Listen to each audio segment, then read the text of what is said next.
No surprise that I live in Utah, but I've seen posts recently about women in work fields and how much they've struggled here in Utah and how awful their experience has been. I saw something asking women to come and interview with them and talk about it, and I wanted to, but I just don't have the time. So I was going to share it on here a little bit.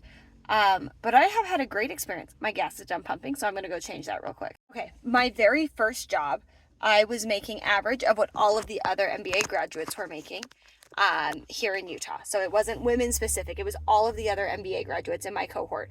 I was right in average with them. I stayed there for about a year and a half, and then I went up 30%. That job turned out not to be what I expected, and I was able to make a lateral move. From there, I went up 50% and stayed there for about 2 years. And then I went up again another 20% recently. So I have not had the same experience at all. I work remotely. I've worked Utah jobs. I've worked California jobs.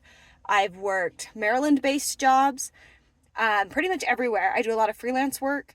The freelance work's obviously like very different.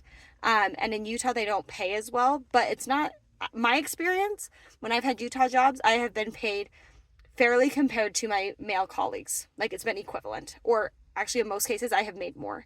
So I actually don't see that gap anywhere. And I'm not some superstar nobody's ever heard of hiding behind a mask. I'm just like a regular person with a college education.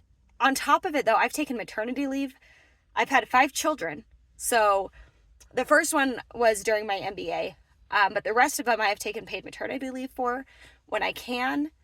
Not when I can. I have been able to most times. The last one I was laid off for. Story for another time. But it's totally doable. I don't feel like I've been discriminated against. I don't feel like my voice has been less heard. I have felt very equal to everybody in the room.